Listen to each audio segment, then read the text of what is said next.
Everyone, मैं सुप्रिया आप सभी को Supriya education hub YouTube channel पे स्वागत करती हूँ।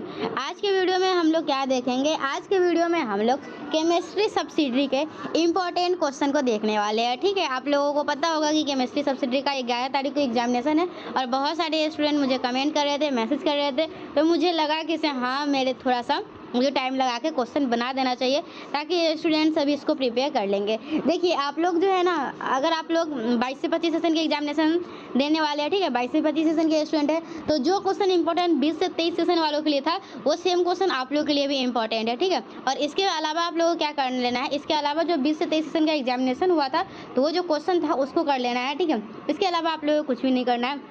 तो चलिए कुछ इंपॉर्टेंट क्वेश्चन मैं आपको बता देती हूँ। सबसे पहला नंबर क्वेश्चन क्या है? State and explain first law of thermodynamics, what are its limitation. Next क्या आप लोगों को differentiate between isothermal and adiabatic process. और नेक्स्ट क्या है? Define CP and CV and prove that CP minus CV equal to are.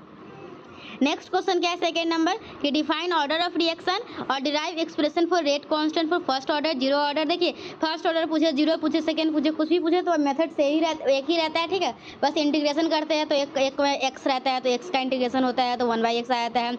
मतलब कि 1/x type का, मतलब कि उसको सॉल्व कीजिएगा ना तो प्रोसेस सारा एक ही है, बस इंटीग्रेशन बस अलग अलग ऑर्डर के लिए अलग अलग रहता है। तो इसको देख लीजिएगा, कोई भी एक भी मेथड एक भी समझ लीजिएगा तो आप लोगों को सारा समझ में आ जाएगा। सारा बस देख लीजिएगा, इसे जीरो फर्स्ट इंपॉर्टेंट है। नेक्स्ट क्या है? What is buffer solution and give and explain mechanism. ठीक है, और गिव टू एग्जाम्पल। ठीक है, बफर सोल्यूशन भी लिखना है और उसको उसके मैकेनिज्म को भी बताना है।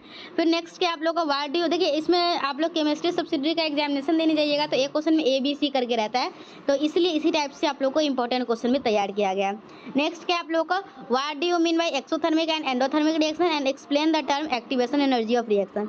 नेक्स्ट क्या है आप लोग का? What do you mean by standard electrode potential of a cell. और नेक्स्ट क्या है? व्हाट इज कंसंट्रेशन सेल और define solubility product. 4 number question क्या है?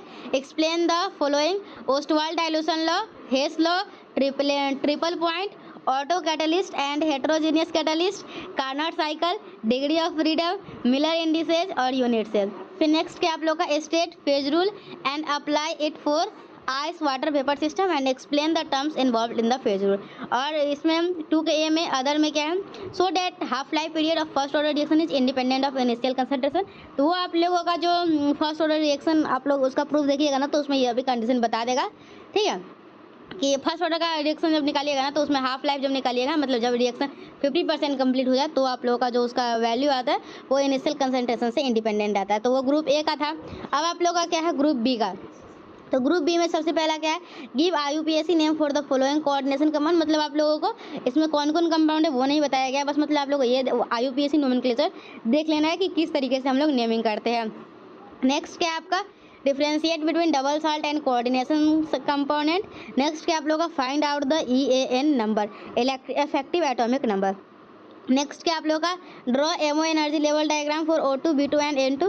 फिर क्या? Calculate their bond order. फिर नेक्स्ट क्या है? Write the resonating structure. फिर क्या है आप लोगों का? Write the general characteristics of transition metal, oxidizing and reducing properties. Third क्या? Explain the following application of EDTA isotope exchange reaction. फिर क्या है आप लोग का? Different type of nuclear reaction, primary and secondary valency, Werner theory, chelates, radio active series, binding energy और high spin and low spin. 4 number question क्या है? Electronic configuration लिखना। ठीक है, वर्नर थ्योरी, सिडविक रूल और वैलेंस बॉन्ड थ्योरी। तो आप लोग फिजिकल में बता दी, इनऑर्गेनिक बता दिया, ऑर्गेनिक ध्यान दीजिए। तो उसमें कुछ नोट्स है, उसका नोट्स लिखना है। जैसे फ्रीडल क्राफ्ट रिएक्शन हो गया, SN1 एंड SN2 रिएक्शन हो गया, फिर कार्बोकेटायन और कार्बोएनायन, न्यूक्लियोफाइल एंड इलेक्ट्रोफाइल, फिर ओसाजोन फॉर्मेशन, फिर होमोलेटिक एंड हेट्रोलेटिक फ्यूजन, फिर क्या आप लोगों का? कीटोएनॉल टोटोमरिज्म, फिर क्या है? कार्बोनियम आयन, फिर how will you convert glucose into fructose या वाइस वर्सा। आप लोग ग्लूकोज को फ्रुक्टोज में कैसे बदलते हैं या फिर फ्रुक्टोज को ग्लूकोज में कैसे बदलते हैं? ये क्वेश्चन हर साल पूछा जाता है। ठीक है, तो इसको ध्यान दीजिएगा। फिर नेक्स्ट क्या है? Establish ring structure of glucose और फ्रुक्टोज। ठीक है, रिंग स्ट्रक्चर आप लोगों को बताना है ग्लूकोज का और फ्रुक्टोज का, रिंग भी और ओपन भी दोनों देख लेना है आप लोगों को, क्योंकि देखिए केमिस्ट्री सब्सिडी में बहुत सारा कुछ पढ़ना है। जितना एग्जाम पेपर में दिया हुआ है ना उतना कोई स्टूडेंट पढ़ भी नहीं सकता है। ठीक है, और इसमें रिपीट भी नहीं होता है और इसमें बहुत सारे स्टूडेंट प्रमोटेड भी होते हैं, तो इसलिए केमिस्ट्री सब्सिडी का विशेष करके ध्यान दीजिएगा अच्छे से। नेक्स्ट क्या आप लोग का? Describe the isolation, synthesis and important properties of tartaric acid. फिर नेक्स्ट क्या आप लोग का explain diethyl malonate. Explain the following reaction with suitable example. First क्या है इलेक्ट्रोफिलिक एडिशन रिएक्शन, सेकेंड क्या है न्यूक्लियोफिलिक एडिशन रिएक्शन, थर्ड क्या है free radical substitution reaction, fourth क्या है न्यूक्लियोफिलिक सब्स्टिट्यूशन रिएक्शन। फोर्थ का ये क्या है what are the active methylene compound, name 3 of them. फिर बी क्या है name the structure of benzene, explain the structure of benzene. और फिर क्या है आप लोग का नाइट्रेशन अच्छे से करना है। फिर ऑप्टिकल आइसोमरिज्म है लैक्टिक एसिड का। फिर क्या how will you convert an aldopentose with into aldohexose, ठीक है एल्डोपेंटोज को एल्डोहेक्सोज में कैसे बदल लेंगे। और क्या how will you prepare tartaric acid from grape juice.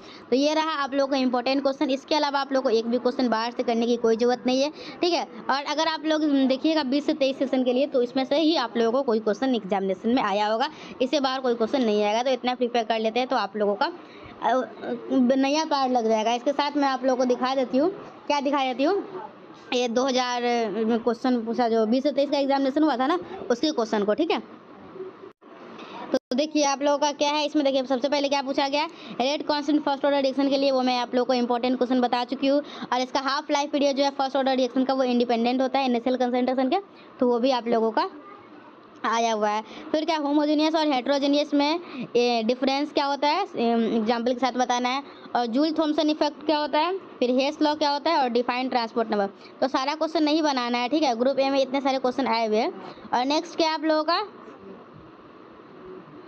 Answer any 5 question selecting not more than 2 question from each. और नेक्स्ट क्या है right explanatory notes on any 3 of the following.